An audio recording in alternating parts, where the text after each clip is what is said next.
সেই জঙ্গল শেষের পর শুরু হচ্ছে ছোট্ট একখানি গ্রাম, লক্ষণপুর। সেই গ্রামেই থাকতো সুজয় নামে এক শ্রমিক। সুজয় তার স্ত্রী কমলাকে নিয়ে সুখেই বাস করত। সে প্রতিদিন তার দুই বন্ধু গোপাল এবং পলাশের সাথে কাজে যায় আর সন্ধ্যায় বাড়ি ফেরে।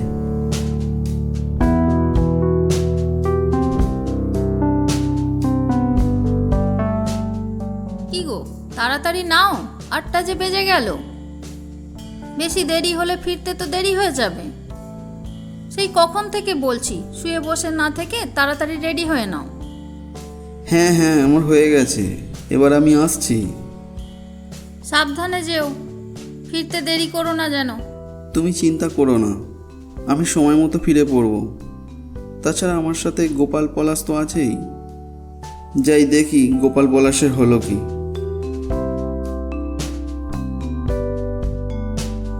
দুগ্গা দুগ্গা। পলাশ, ওই পলাশ, পলাশ, ওই পলাশ, তোর হলো?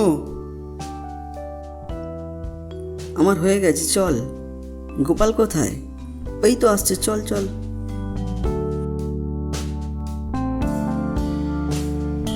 এইভাবে প্রতিদিন সুজয়, পলাশ ও গোপাল নদী পেরিয়ে কাজে যায় আর সন্ধ্যায় বাড়ি ফেরে।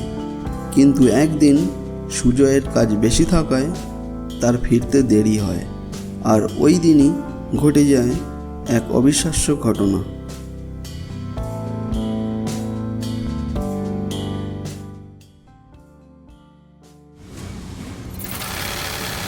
কিরে, তোর এখনো কাজ শেষ হয়নি? তাড়াতাড়ি নে নে নে, ফটাফট কর, একটু জোরে হাত চালা। আজ আমার ফিরতে দেরি হবে, কাজ একটু বেশি আছে। তোরা যা, আমি পরে আসছি। ম্যানেজার বলেছে কাজগুলো আর্জেন্ট আছে। সে নয়, কিছুক্ষণ অপেক্ষা করছি। তোর হলে একসাথেই যাব। না রে, কাজটা কতক্ষণ লাগবে ঠিক বলা যাচ্ছে না। আমার জন্য কতক্ষণ আর অপেক্ষা করে বসে থাকবি? ওর থেকে বরং তোরা যা, আমার কাজটা মিটেই আমি আসছি। ঠিক আছে, আমরা তবে বাড়ি যাচ্ছি। এই বলে পলাশ এবং গোপাল বাড়ি চলে যায়। সুজয়ের কাজ করতে করতে অনেকটা রাত হয়ে যায়। কাজের শেষে সে বাড়ির দিকে রওনা দেয়।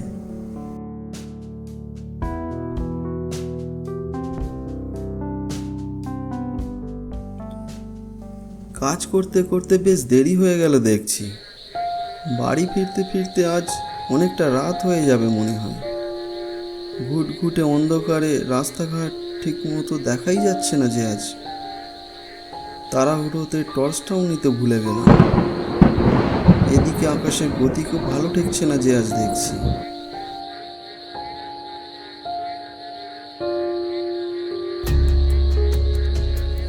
নৌকা তো আছে, কিন্তু বিশু মাঝি গেল কোথায়?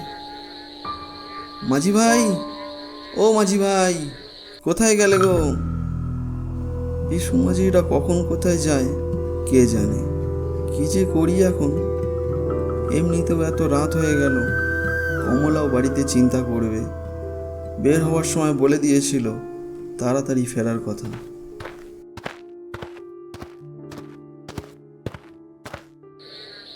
বাবু, ওপারে যাবেন বলে দাঁড়িয়ে আছেন বুঝি? চলেন চলেন, নৌকায় ওঠেন। আকাশের অবস্থা ভালো নয়, এক্ষুনি নৌকা ছাইড়া দিব। এত রাতে আজ আর যাত্রী পাবো বলে মনে হয় নাই। হ্যাঁ হ্যাঁ, তাড়াতাড়ি চলো। কখন থেকে দাঁড়িয়েছিলাম তোমার জন্য। কোথায় গিয়েছিলে? কোথায় আর যাবো বাবু, ওই প্রকৃতির ডাকে একটু সাড়া দিয়ে এলুম। তা আপনি কোন ঘাটে যাবেন বাবু? 6 আনার ঘাটে যাব।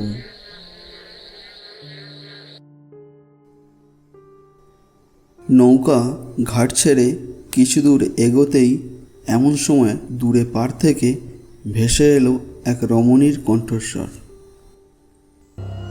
ও মাঝি ভাই, মাঝি ভাই, নৌকা ঘাটে ভিড়াও হে।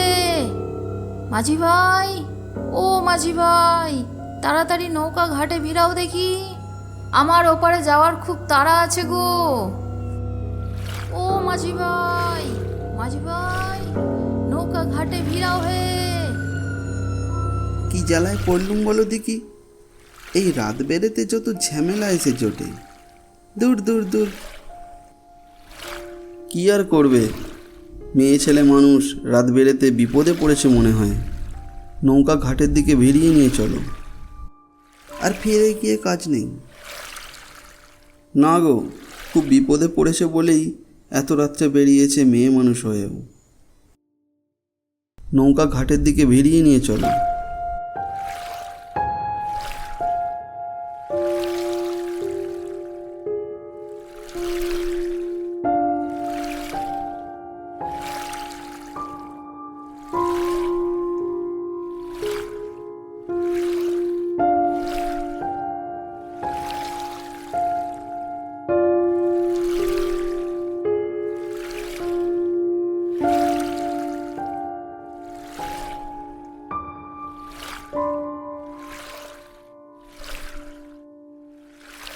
আমি বাপু ছওয়ানা ঘাট ছাড়া অন্য কোথাও যাবনি। তা তুমি কোথায় যাবে গো? হ্যাঁ হ্যাঁ, আমি ছোয়ানা ঘাটেই যাব, তাড়াতাড়ি নিয়ে চলো। নাও নাও, উঠে পড়ো দেখি।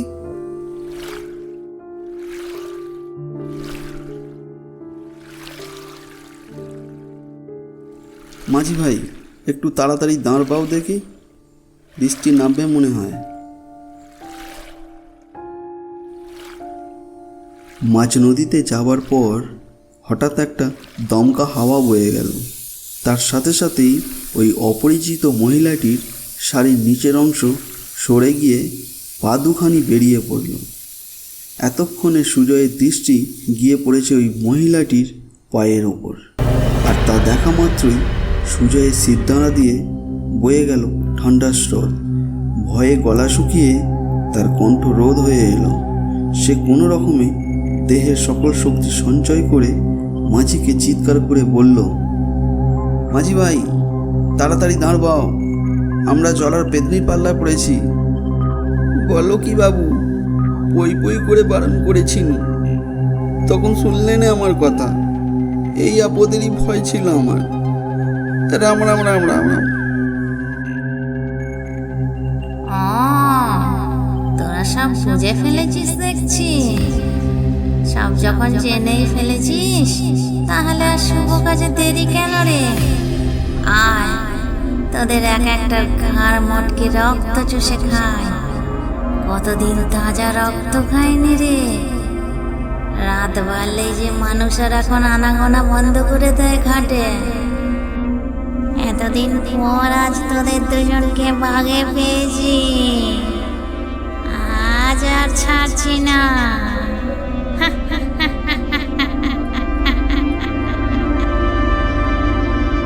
চোখের সামনে পেদনিকে মাঝির রক্ত চুষে খেতে দেখে সুজয় আর মাথা ঠিক রাখতে পারে না। ততক্ষণে নৌকাটি ঘাটের কাছে এসে পড়েছে।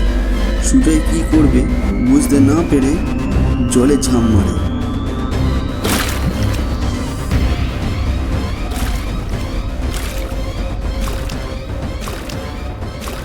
এবং সাঁতার কেটে পাড়ে উঠে দৌড়াতে শুরু করে।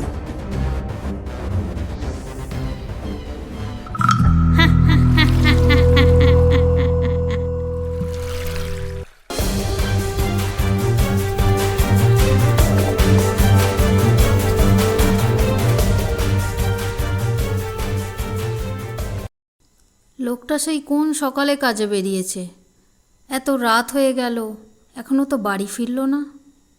কোনোদিনও তো এত রাত করে না ও। গোপাল পলাশ তো অনেকক্ষণ আগেই ফিরে পড়েছে। যাই, একবার খুঁড়ো মশাইয়ের কাছে যাই। না না, আর অপেক্ষা করা ঠিক হবে না।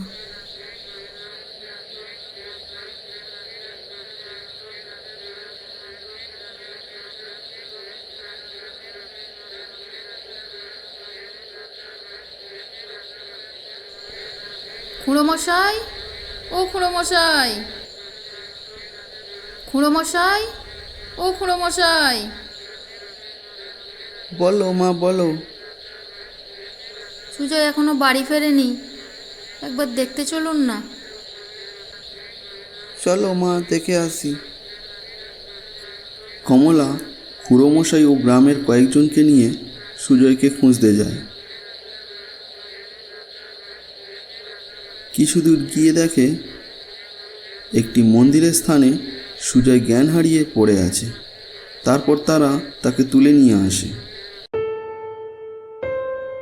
পরের দিন সকালে সুজয়ের জ্ঞান ফেরে।